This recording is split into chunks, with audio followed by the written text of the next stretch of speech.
स्वागत दोस्तों एक बार फिर से आप सभी का। और अब हम करने जा रहे हैं फ्रेज रिप्लेसमेंट के क्वेश्चंस। आपके सामने है दोस्तों 78 वाला ये जो क्वेश्चन है हमारा फ्रेज रिप्लेसमेंट का ये क्वेश्चन है। और फ्रेज रिप्लेसमेंट क्या होता है मैं थोड़ा सा आपको इसका आइडिया दे देता हूं। दोस्तों आप एक सेंटेंस होगा उसमें आपके सामने एक कोई फ्रेज होगा या कोई छोटा सा एक सेंटेंस होगा, है ना। ज्यादातर दोस्तों ये जो आपके कलरफुल जो फ्रेज हैं, जो वर्ड्स हैं, ये क्या होते हैं, या तो कोई ये कोई इडियम होता है दोस्तों। इडियम मतलब कोई मुहावरा, ठीक है ना। इडियम को क्या बोलते हैं, मुहावरे। तो या तो ये कोई मुहावरे होंगे या फिर कोई फ्रेज होगा। फ्रेज को हम जनरली हिंदी में क्या बोलते हैं, कहावत। एक तरह से क्या बोला जाता है, कहावत, है ना, या फिर कोई कोटेशन। इस तरीके से कुछ ना कुछ यहां पर होने वाला है। या नॉर्मली कोई भी एक सेंटेंस भी हो सकता है, पार्ट ऑफ सेंटेंस हो सकता है ना। जनरली एक क्लॉज भी हो सकता है। तो उसके अंदर जो है कुछ ना कुछ करेक्शंस हमको चाहिए। और उसके लिए जो है कितने ऑप्शंस अवेलेबल हैं आपके पास, 5 ऑप्शंस हैं दोस्तों, ठीक। ए बी सी और डी ऐसे 5 ऑप्शंस आपके पास अवेलेबल है। आपको जो है राइट ऑप्शंस इसमें देखकर चूज करना है। पर इसका मैं आपको एक चीज बता दूं दोस्तों कि फ्रेज और इडियम्स जो होते हैं वो आपके फिक्स होते हैं। मतलब वो एक्चुअल में जैसा उसका फॉर्म होता है हमको बिल्कुल उसी फॉर्म में करना होता है। और उसके लिए हमको जरूरी होती है कि हमारी इडियम्स की नॉलेज कितनी है, फ्रेज हमको कितना आता है, ठीक। उसके लिए हमको फ्रेज और इडियम्स पढ़ने पड़ेंगे, ठीक है, और याद करने पड़ेंगे कुछ इडियम्स और फ्रेजेस, क्योंकि उनमें कोई चेंजेस नहीं होती हैं, बिल्कुल उसी तरीके से उनको बोला जाता है, ठीक है। तो जैसे देख लेते हैं ये पर्टिकुलर क्वेश्चन, आप देखो कि all the workers are hell bent at getting what is due to them as the management refuse to accept their demands, ठीक। अब यहां पर क्या बोला जा रहा है कि ऑल दी वर्कर्स, जितने भी वर्कर्स थे, आर क्या है वो, हेल बेंट एट गेटिंग। अब ये पूरा का पूरा जो फ्रेज है आपका, इसका मीनिंग क्या है कि वो सब हेल बेंट थे एट गेटिंग। इसका मतलब है वो बहुत ज्यादा क्या थे, एंथुजियास्टिक थे, ठीक है। या आप बोल सकते थे कि एक्साइटेड थे, मोटिवेटेड है,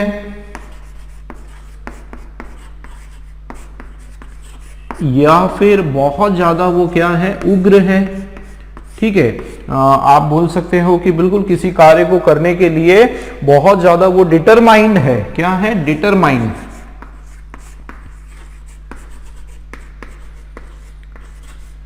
अडिग, बिल्कुल अडिग है अपने काम को करवाने के लिए, या उन्होंने जो ठाना है उसको पूरा पूर्ति करने के लिए बिल्कुल वो अड़े हुए हैं, डटे हुए हैं, एकदम वो दृढ़ है।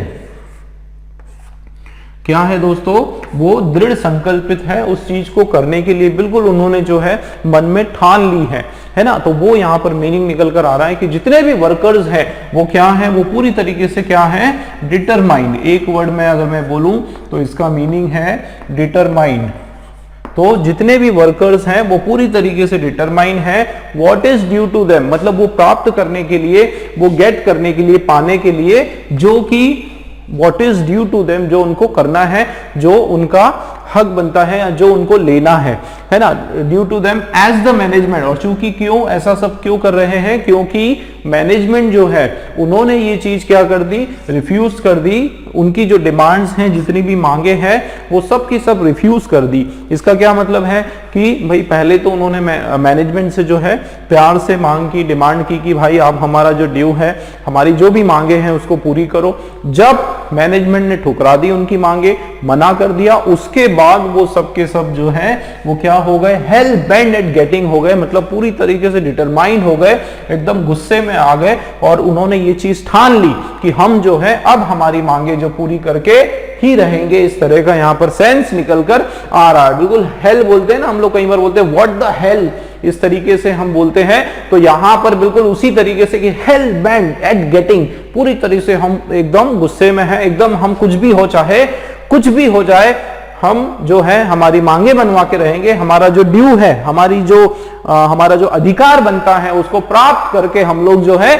मानेंगे। इस तरह की यहां पर सेंस निकल कर आ रहा है, ठीक है। लेकिन इसमें अब प्रॉब्लम है, अब ऑप्शंस दोस्तों आपके लिए काम की हो भी सकती है, नहीं भी हो सकती। क्यों?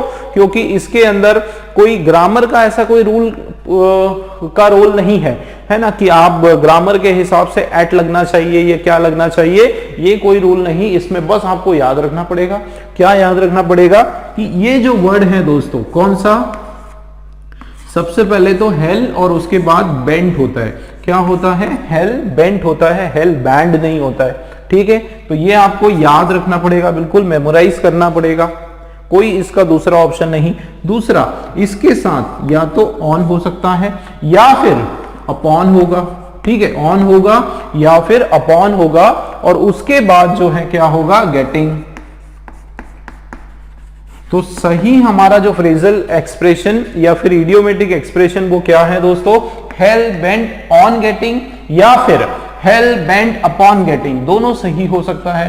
तो या तो हमारे पास ऑन गेटिंग होगा या फिर अपॉन गेटिंग होगा, वही हमारा राइट आंसर होगा। ऑप्शंस आप देखो, हेल बैंड टू गेट, तो देखो ये बैंड ये नहीं होने वाला है, ठीक। हेल बैंड टू गेट नहीं, बिल्कुल ये कुछ भी नहीं होने वाला है। अपॉन गेटिंग जैसा मैंने बताया, आपको बस वही ढूंढना है, और उसके लिए जो है आप ऑप्शंस पर नहीं जा सकते, ठीक है। इस पर्टिकुलर क्वेश्चन में ईडियम्स खास करके दोस्तों अगर आते हैं तो उसमें ऑप्शन का मैं बताऊंगा कि कोई भी काम नहीं है, क्योंकि कई बार अगर आप बहुत डिग इन करोगे, बहुत डिटेल में अगर ऑप्शंस देखने वाले हो ना, तो आप कंफ्यूज हो जाओगे। तो इसके लिए मैं आपको बताऊंगा कि ईडियम्स तो है दोस्तों, आपको पढ़ना पड़ेगा कम से कम 100-200 ईडियम जो आपके पास के पेपर्स में आए हैं, या जो भी आपके जो आप मॉक टेस्ट में प्रैक्टिस करते हो, हमारे यहाँ जो सैंपल पेपर्स हैं उससे आप प्रैक्टिस करते हो, बिल्कुल अच्छे से ईडियम की प्रैक्टिस करो आप, वो उतना काफी है, और उसमें से ही कहीं ना कहीं से आते हैं, ठीक है।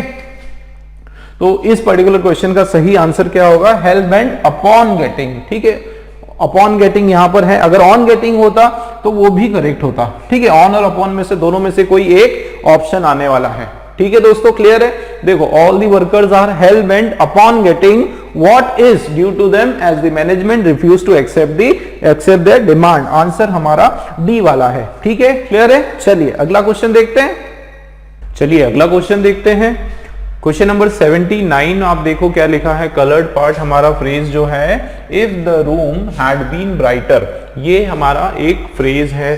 देखते हैं इसके अंदर क्या कुछ चेंजेस आने वाला है। If the room had been brighter I would have been able to read for a while before bed time, ठीक है। क्या इसका मीनिंग है कि यदि ये जो रूम है वो थोड़ा चमकीला होता, थोड़ा उसमें उजाला होता, तो मैं क्या कर पाता, मैं बीन एबल टू रीड में पढ़ पाता, फॉर अ वाइल थोड़ी समय के लिए मैं पढ़ पाता, बिफोर बेड टाइम सोने के पहले, ठीक है, सोने के पहले जो थोड़े समय के लिए मैं पढ़ पाता, कब, यदि इस रूम थोड़ा सा रूम में उजाला होता। तो ये तो इसका मीनिंग हो गया।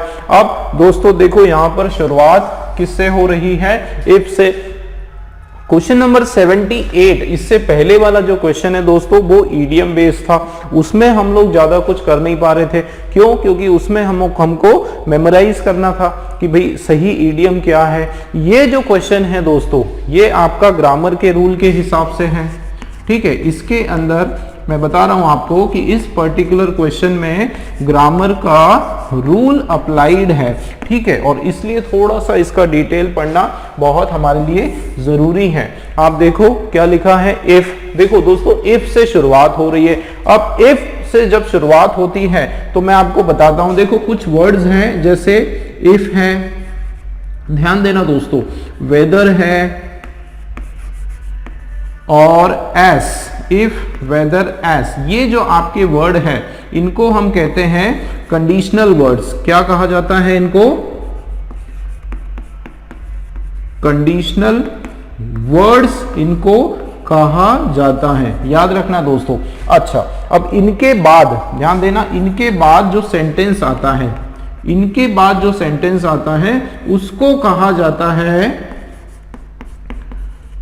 Conditional sentence. ध्यान रखना, कंडीशनल सेंटेंस भी कहते हैं इसको, जो है हम लोग सब ऑर्डिनेट क्लॉज भी कहते हैं। क्या कहते हैं? पूरा डिटेल में आपको बता रहा हूं, सब ऑर्डिनेट क्लॉज इनको कहा जाता है, ठीक है।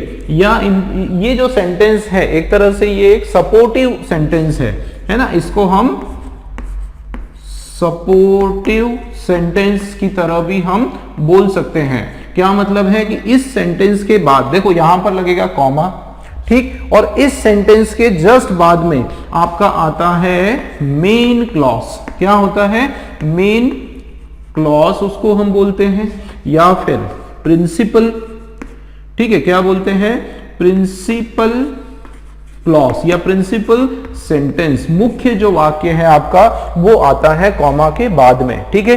तो फिर से मैं बता रहा हूं कि सबसे पहले आपके या तो एज हुआ या इफ हुआ या फिर वेदर हुआ। इन तीनों शब्दों को ध्यान रखना दोस्तों, बार बार इसको देखना, रिपीट कर करके मेरे वीडियो को। बहुत इंपॉर्टेंट बात मैं आपको बताने जा रहा हूं, ये बहुत इंपॉर्टेंट रूल है ग्रामर का।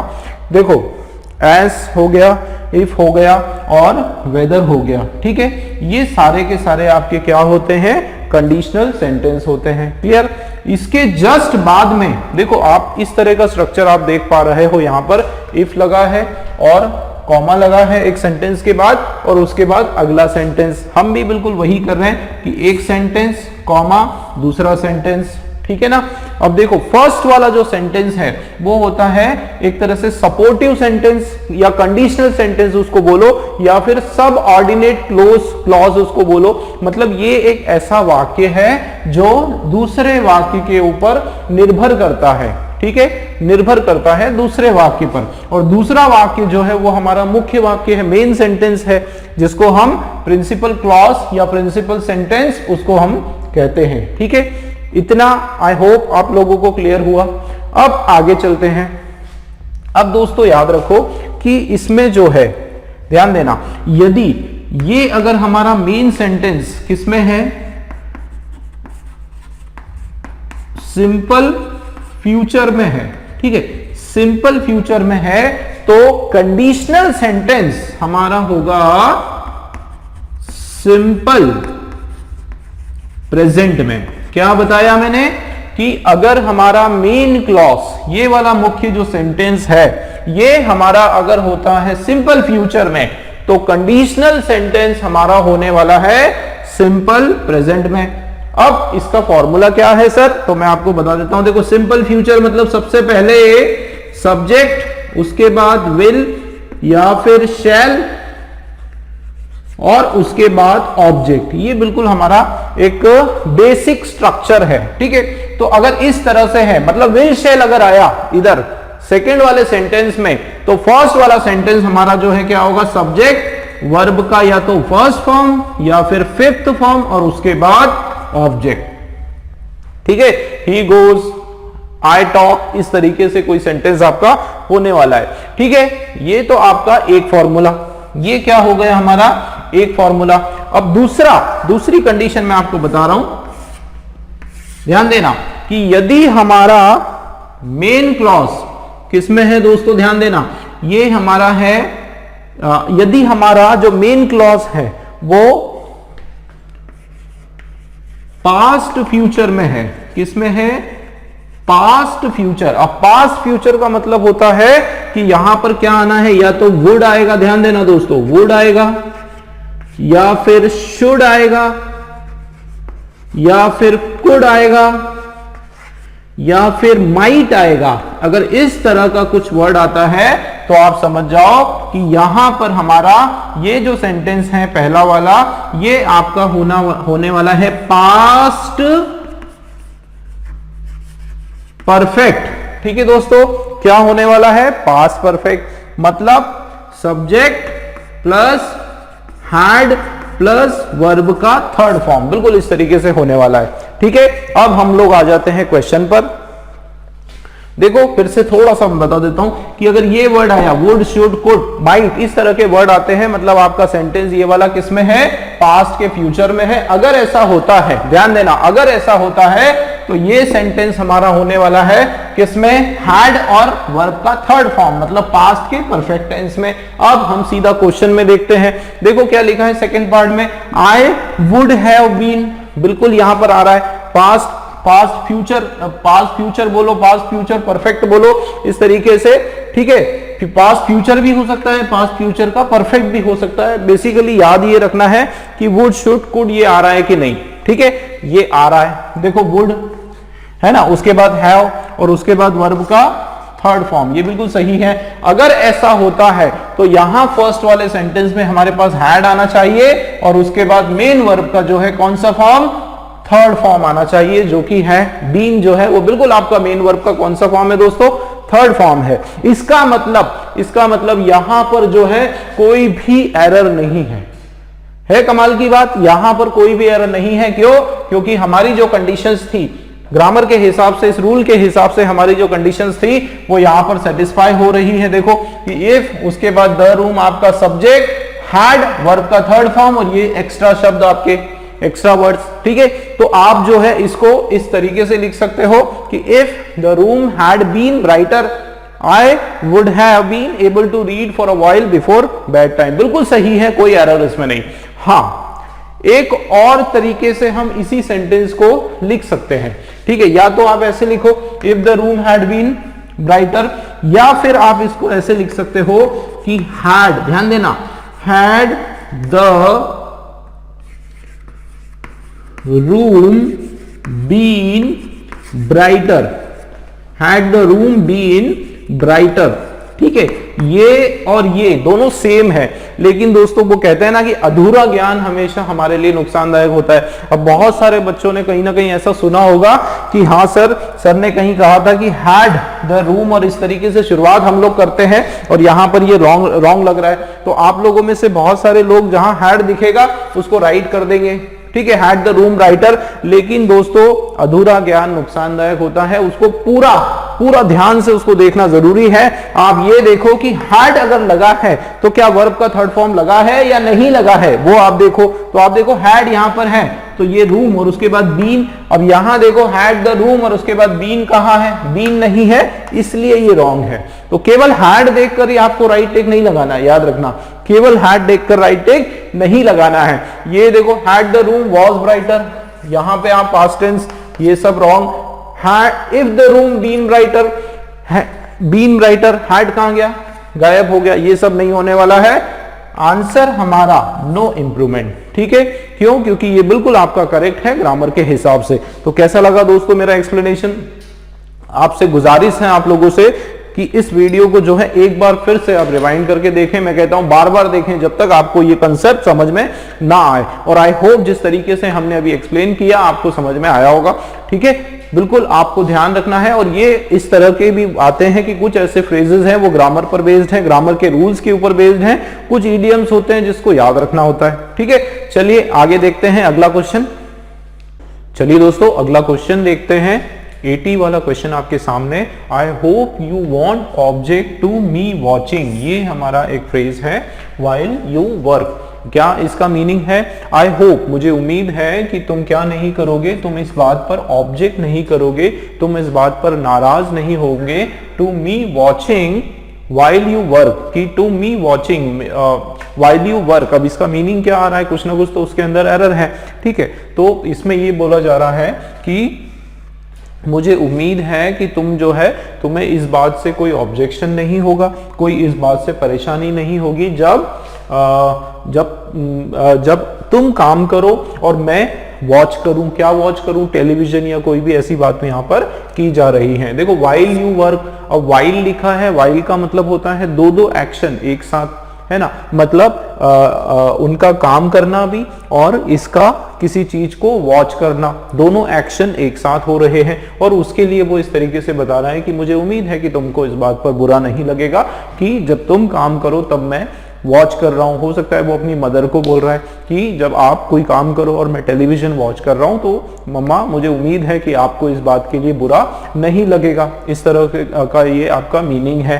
अब दोस्तों टू मी वॉचिंग देखना पड़ेगा। देखो आप क्या लिखा है, I hope you won't object to me watching. अब यहां पर देखो मी अब हमारा आ गया। अब मी के बारे में थोड़ा सा हमको समझना पड़ेगा।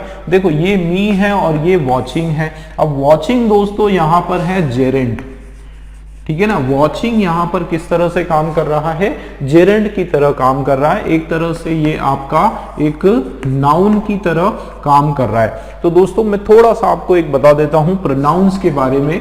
आपने ये सुना होगा एक होता है, ये इंपॉर्टेंट है, ये कंसेप्ट आपका क्लियर होना इससे रिलेटेड है, और हमारा तो ये कोशिश होती है कि क्वेश्चंस के आधार पर, क्वेश्चंस के जरिए आपके जो कंसेप्ट्स हैं वो क्लियर हो जाए। ठीक है, तो चलिए एक बार थोड़ा सा हम समझ लेते हैं प्रोनाउंस के बारे में।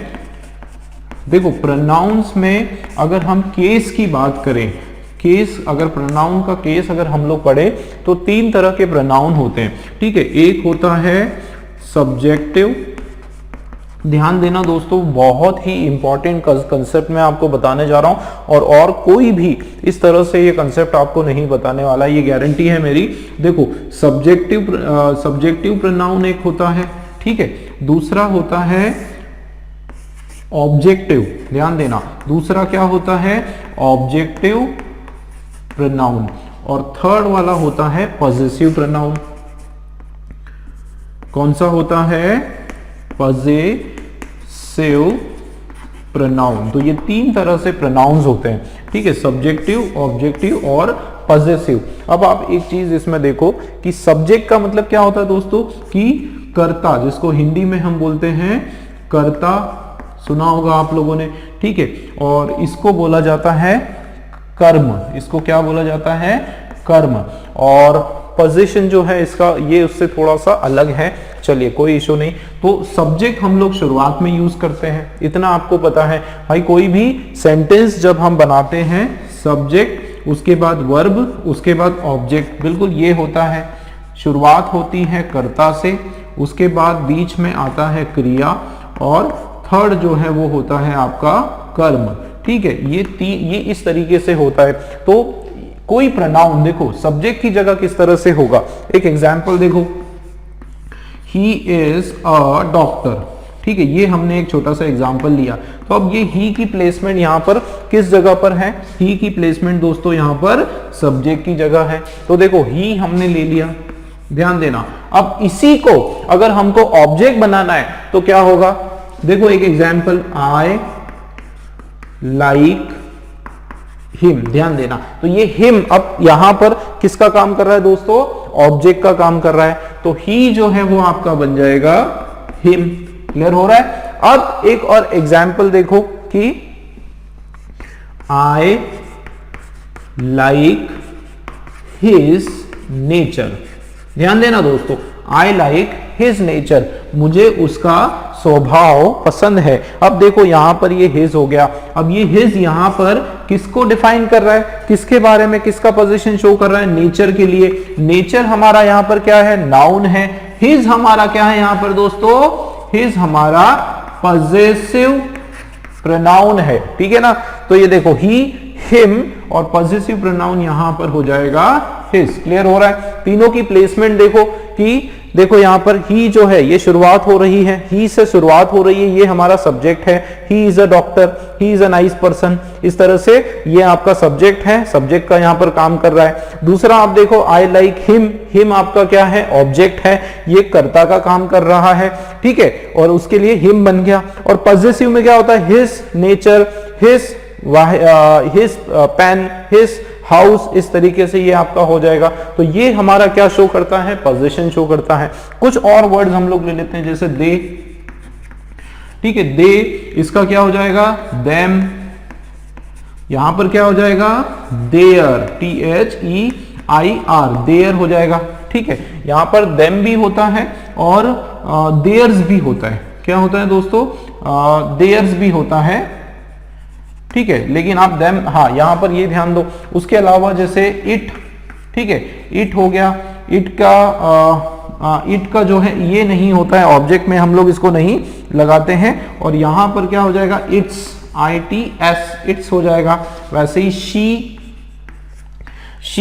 का यहां पर हर, ऑब्जेक्ट में भी हर है और इधर पॉजेसिव में भी क्या होगा, हर होगा। इस तरीके से हम लोग यूज करेंगे। जैसे वी, ठीक है, वी का होता है अस, और इधर होता है आवर या फिर आर्स, ठीक है, इस तरीके से होता है। तो ये हमने जो है केस का थोड़ा सा हमने स्टडी किया और हमने समझने की कोशिश की कि एक ही शब्द अगर उसको अलग अलग तरीके से जब हम इस्तेमाल करते हैं तो वो वर्ड चेंज हो जाता है और उसका जो सेंटेंस में उसका जो उसकी जो इंपॉर्टेंस है वो भी बदल जाती है। ठीक है, अब यहां पर सीधा हम लोग आ जाते हैं दोस्तों हमारे क्वेश्चन के ऊपर। आप देखो, आई होप यू वोंट ऑब्जेक्ट, की मुझे उम्मीद है कि तुमको बुरा नहीं लगेगा। टू मी वॉचिंग, अब मुझे बताओ दोस्तों कि ये मी यहां पर क्या है? मी यहां पर क्या है? ऑब्जेक्टिव केस प्रोनाउन है। ठीक है, ऑब्जेक्टिव केस प्रोनाउन इसको बोला जाता है। तो क्या यहां पर मी सही होगा या फिर यहां पर माय सही होगा? इसका डिसीजन आप करो। ठीक है, कि टू माय वॉचिंग वो किसको डिफाइन करने के लिए यहां पर मी यूज हो रहा है? देखो, अगर क्या होता, आई वॉन्ट ऑब्जेक्ट मी, तो यहां पर टू मी नहीं होता है ना। तो यहां बोलने का मतलब क्या हो रहा है कि मैं इस चीज को ऑब्जेक्ट नहीं करूंगा, नहीं, आई होप आप इस चीज को ऑब्जेक्ट नहीं करोगे, मना नहीं करोगे मेरे देखने को। किसके देखने को? मेरे देखने को। तो यहां पर पॉजिटिव प्रोनाउन का यहां पर रोल हो रहा है। तो टू माय वॉचिंग, क्योंकि वॉचिंग को हम लोग यहां पर पोजीशन शो कर रहे हैं कि भाई किसका वॉचिंग, किसके देखने पर आपको कोई विरोध नहीं होगा, किसके देखने पर आपको कोई आपत्ति नहीं होने वाली है, माय वॉचिंग। तो यहां पर ऑब्जेक्टिव केस प्रोनाउन नहीं आने वाला है दोस्तों, यहां पर आने वाला है पॉजिटिव केस प्रोनाउन। ठीक है, क्लियर हो रहा हुआ आपको कि पॉजिटिव केस प्रोनाउन यहां पर होने वाला है। ठीक है, जैसे एक एग्जांपल और अगर हम लोग लें तो एक एग्जांपल मैं लेता हूं, I like you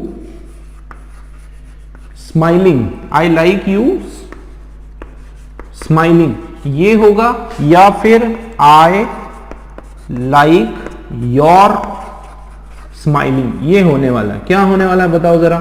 I like you smiling या फिर I like your smiling?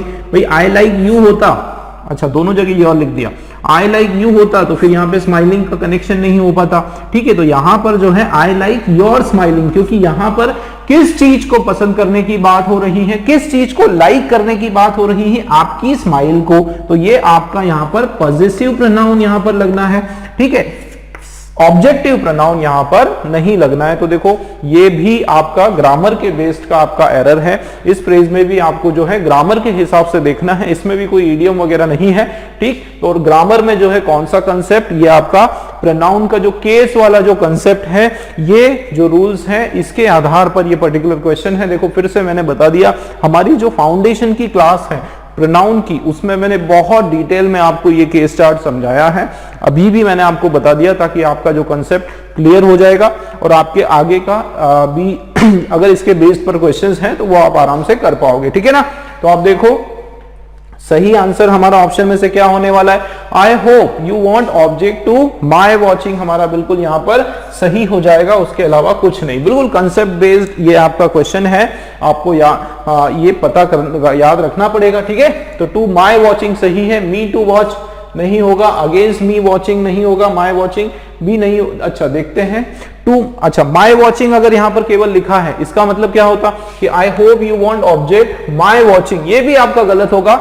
To my, जो आई hope you won't object my watching, ये नहीं होगा। टू यहां पर अपनी जगह पर बिल्कुल सही है, टू का कोई प्रॉब्लम नहीं। ठीक है, टू यहां पर आना है। ठीक है, इन दोनों में आप कंफ्यूज नहीं होना कि सर टू माई वॉचिंग होगा या फिर माई वॉचिंग होगा। बिल्कुल टू माई वॉचिंग हमारा सही है, टू के साथ यहां पर आने वाला है। ठीक है दोस्तों, सी वाला हमारा राइट आंसर है। चलिए नेक्स्ट देखते हैं। चलिए दोस्तों अगला क्वेश्चन देखते हैं। अगला क्वेश्चन हमारा जो है, he could not look anything in the dark room, कि वो जो है क्या नहीं कर पा रहा है, कुछ भी देख नहीं पा रहा है, कुछ भी नहीं देख पा रहा है, कहां पर? डार्क रूम में। अब यहां पर ऑप्शंस आप देखें हमारे पास क्या क्या है, look at, look for, see through, come across और नो इंप्रूवमेंट। दोस्तों ये पर्टिकुलर क्वेश्चन हमारा फ्रेजल वर्ब से रिलेटेड है। ठीक है, किससे रिलेटेड है? फ्रेजल वर्ब से रिलेटेड है। फ्रेजल वर्ब्स के बारे में दोस्तों मैं आपको थोड़ा सा बता देता हूं कि फ्रेजल वर्ब में एक तो हमारा मेन वर्ब होता है, ठीक है, मेन वर्ब हमारा होता है और दूसरा जो है उसके साथ में क्या लगा होता है, कोई प्रीपोजिशन या कुछ लगा होता है। अब हमको क्या देखना है उसमें कि अच्छा एक चीज आप ध्यान रखो कि जो आपका वर्ब है, जो आपका मेन वर्ब है, इस फ्रेजल वर्ब का मीनिंग उससे बिल्कुल उल्टा होता है।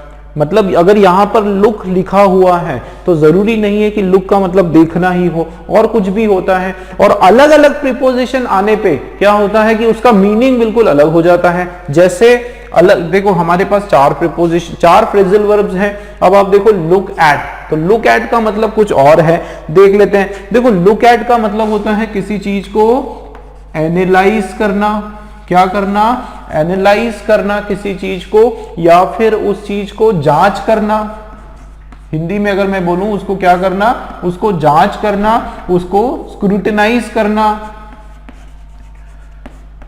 स्क्रूटिनाइज करना, उसको जांच पड़ताल करना। ठीक है, उसको आप एक तरह से बोल सकते हो उस चीज को जो है मैं क्या करूंगा, स्टडी करना, स्टडी करना, ये सेंस आ रहा है।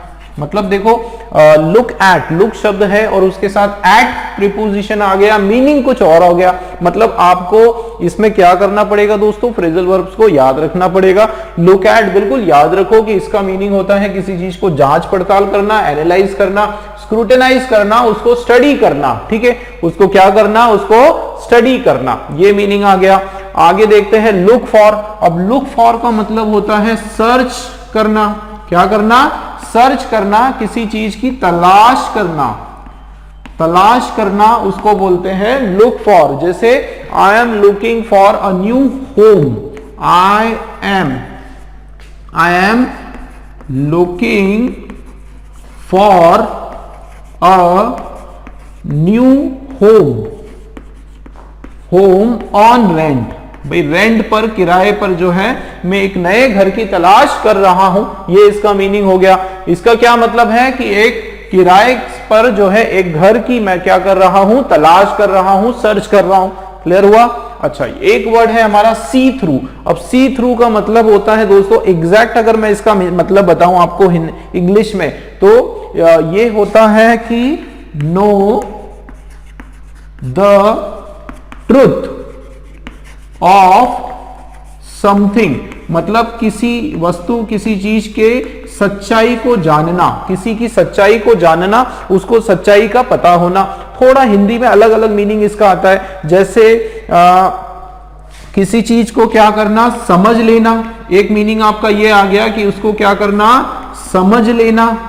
या फिर आप बोल सकते हो आर पार देखना, किसी चीज के आर पार देखना, ये मीनिंग इसका निकल के आता है।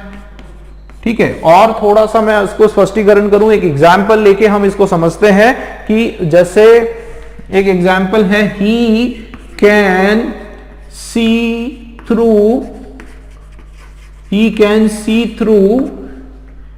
His lies. इसका क्या मतलब है कि वो जो झूठ बोल रहा है उसको वो समझ पा रहा है, उसको वो देख पा रहा है। इसका क्या मतलब है कि जो झूठ बोलने वाला व्यक्ति है उसको पता है कि वो क्या कर रहा है, वो झूठ बोल रहा है ना। तो आर पार देखना, किसी चीज को पारदर्शी तरीके से देखना, उसको समझ लेना, या फिर उपस्थित करना, लाकर उस चीज को कहीं पर क्या करना, उपस्थित करना, ये इसका जो है मीनिंग निकल कर आता है दोस्तों। ठीक है, क्या करना, किसी को उपस्थित करना, ये मीनिंग हमारा निकल कर आ गया। और कम अक्रॉस, तो कम अक्रॉस का मतलब होता है मीट सडनली, अचानक से आप कहीं किसी दूसरे देश में या दूसरे शहर में गए और अचानक से आपका कोई पुराना सा दोस्त, आपके गांव का दोस्त जो है आपसे टकरा जाता है, आपसे मिल जाता है, तो आप क्या बोलोगे, I come across, I came across my old friend in the city, कि भाई सिटी में मैं जो है मेरे एक पुराने से मित्र जो है, पुराना मित्र जो है उससे टकरा गया या उससे मीटिंग मेरी हो गई एकदम अचानक, बिना सोची समझी, मतलब जिसमें हमने उम्मीद ना की हो, इस तरह की मीटिंग हमारी एकदम हो जाना, उसको हम लोग क्या बोलते हैं दोस्तों, कम अक्रॉस। तो यहां पर आप मुझे बताओ चलो कि कौन सा यहां पर मीनिंग निकल कर आ रहा है। देखो, he could not dash anything in the dark room. देखो क्या हो रहा है यहां पर, कोई कुछ भी चीज जो है उसको अंधेरे कमरे में नहीं मिल पा रही है, नहीं मिल पा रही है, वो क्या नहीं कर पा रहा है, वो उस चीज को तलाश नहीं कर पा रहा है, सर्च नहीं कर पा रहा है। इसका मतलब आंसर हमारा क्या है, लुक फॉर। ठीक है, he could not look for anything, तो यहां पर जो सही आंसर दोस्तों हो जाएगा लुक फॉर। देखो किस तरीके से एक क्वेश्चन में हमने 4 फ्रेजल वर्ब किए। दोस्तों फ्रेजल वर्ब के काफी सारे मैंने सेशंस लिए हैं, मैंने बनाए हैं, उसको आप वापस देखें, बार बार देखें, फ्रेजल वर्ब की स्टडी भी आप करें, क्योंकि 1 या 2 क्वेश्चन जो हैं स्पेशली फ्रेजल वर्ब से रिलेटेड बिल्कुल आते हैं आपकी क्लर्क में, पीओ की एग्जाम में। ठीक है, तो यहां पर हमारा जो सही आंसर है सर्च, इसका मीनिंग हो जाएगा लुक फॉर, हमारा आंसर है आंसर नंबर बी जो है हमारा करेक्ट आंसर। ठीक है दोस्तों, चलिए अगला क्वेश्चन देखते हैं। दोस्तों स्वागत आप सभी का एक बार फिर से। अगला क्वेश्चन आपके सामने 82 वाला फ्रेज रिप्लेसमेंट का क्वेश्चन देखते हैं। क्या लिखा है, hardly he had returned home when his mother felt happy। क्या बोला जा रहा है कि hardly he had returned home when his mother felt happy। बहुत ही मजेदार क्वेश्चन है दोस्तों, ग्रामर के आपके रूल के ऊपर ये पर्टिकुलर क्वेश्चन बेस्ड है, रूल बेस्ड आपका ये क्वेश्चन है, और इस रूल को दोस्तों कहा जाता है रूल ऑफ इन्वर्जन। क्या कहा जाता है दोस्तों, रूल ऑफ इन्वर्जन। ठीक है, आप यहां पर देखें कि शुरुआत हमारा जो है वो किससे हो रहा है दोस्तों, हार्डली शब्द से शुरुआत की जा रही है। ठीक है ना। अब देखो एक चीज मैं आपको बताऊं, हार्डली कुछ वर्ड्स हैं, जैसे हार्डली हो गया दोस्तों, या फिर स्कार्सली हो गया, ठीक है, या फिर रेयरली हो गए।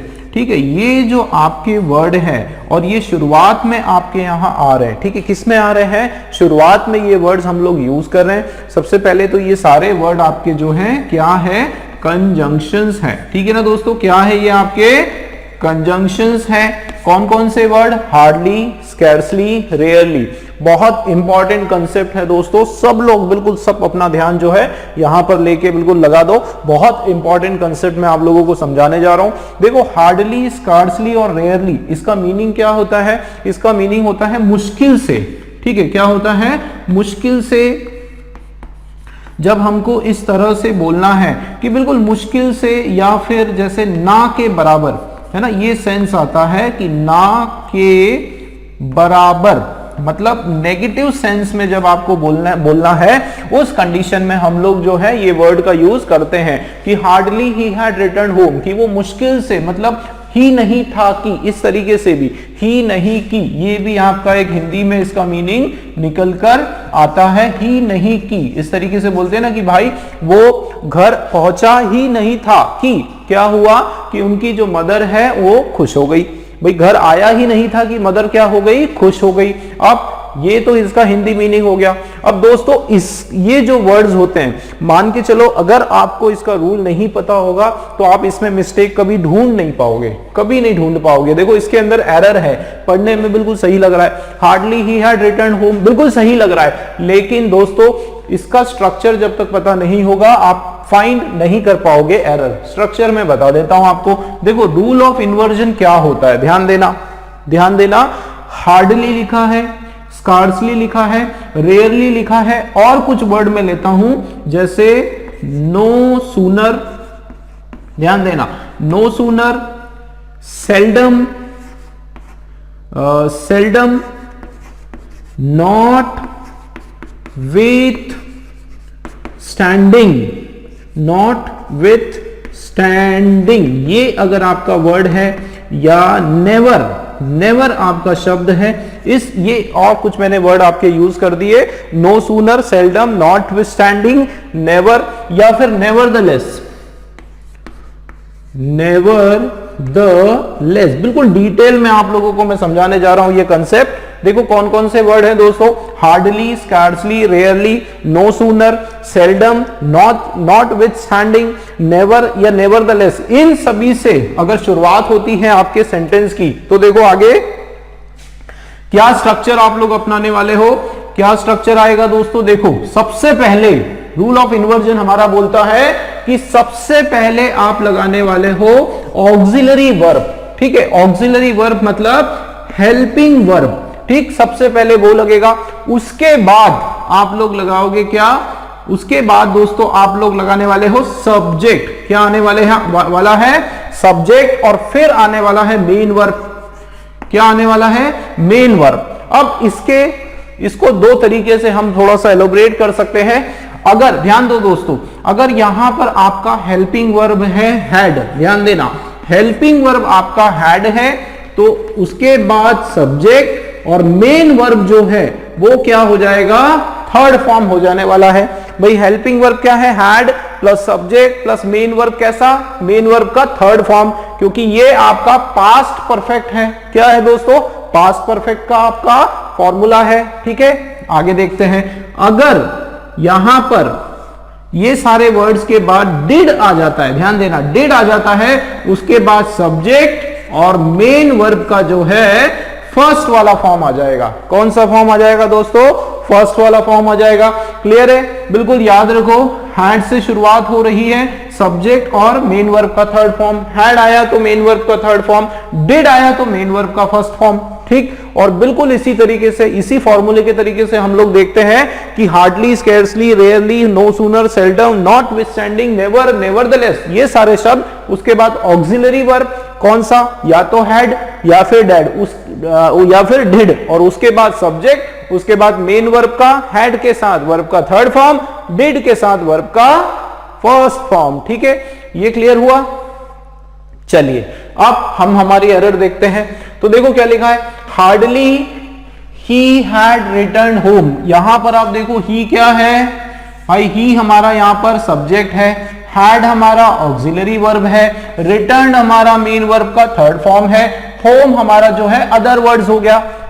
ठीक है, तो आप देखो कि ही हैड नहीं होने वाला है, हैड और ही होने वाला है। देखो जरा, हैड ही हमारा केवल एक ही जगह है, और उसके बाद देखो मेन वर्ब का थर्ड फॉर्म है, मेन वर्ब का थर्ड फॉर्म है, मतलब फर्स्ट वाला हमारा जो है सही आंसर है दोस्तों, फर्स्ट वाला सही आंसर है। अब ये तो था हमारा फर्स्ट पार्ट, ठीक, जिसमें हमने पढ़ा रूल ऑफ इन्वर्जन। एक और चीज मैं आपको बताने वाला हूं दोस्तों, ठीक है, एक और चीज मैं बताने वाला हूं कि आपका देखो, फिर से ध्यान देना, हार्डली, स्कार्सली या रेयरली, ये वर्ड आ गए आपके तीन। उसके बाद अगर मैं इसी को लूं तो hardly, had, he, returned home, और उसके बाद ध्यान देना दोस्तों, हार्डली, स्कार्सली, रेयरली, एक रूल तो इसका ये है जिसमें ये आता है, एक रूल मैं आपको यहां पे लिख देता हूं। देखो कौन से वर्ड है, हार्डली, रेयरली, स्कार्सली, ठीक है।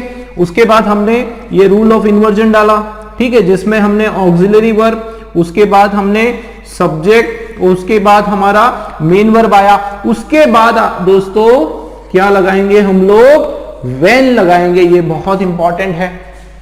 ठीक, हार्डली के साथ व्हेन का पेयरिंग होता है, रेयरली के साथ व्हेन का पेयरिंग होता है, स्कार्सली के साथ व्हेन का पेयरिंग होता है। क्लियर हुआ, हार्डली के साथ व्हेन, जैसे यहां पर देखो हार्डली और यहां पर व्हेन, तो ये बिल्कुल बराबर है।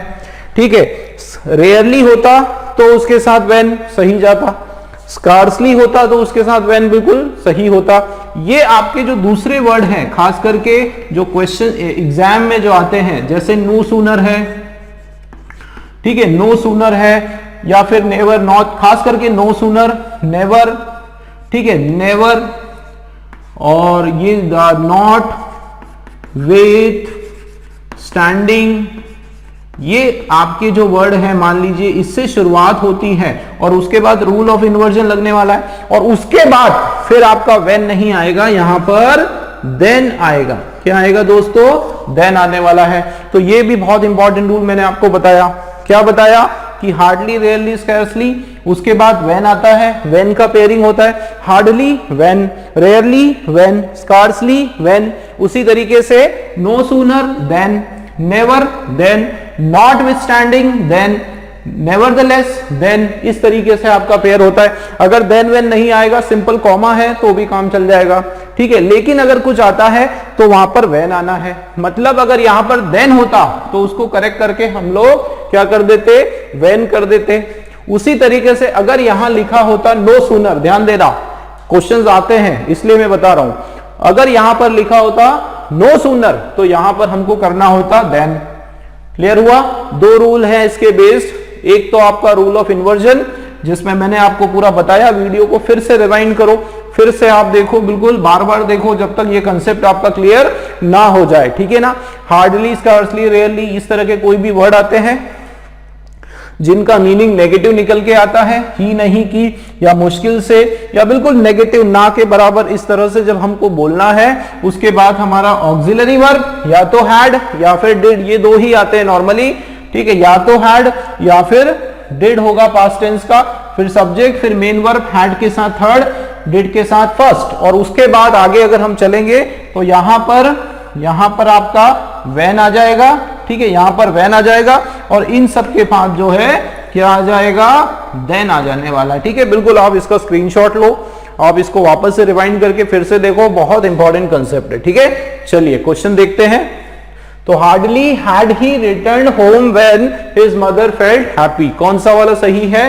Had he return home when, बिल्कुल हमारा ए वाला जो है करेक्ट है। He return home, hardly he नहीं होने वाला है।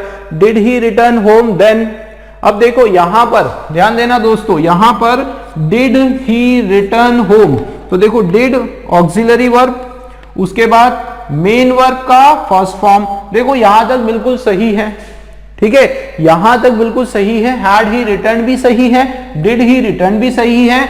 देखो इसके कारण कौन सा राइट हो गया? ए वाला। देन जो है हार्डली के साथ नहीं आता है, याद रखना।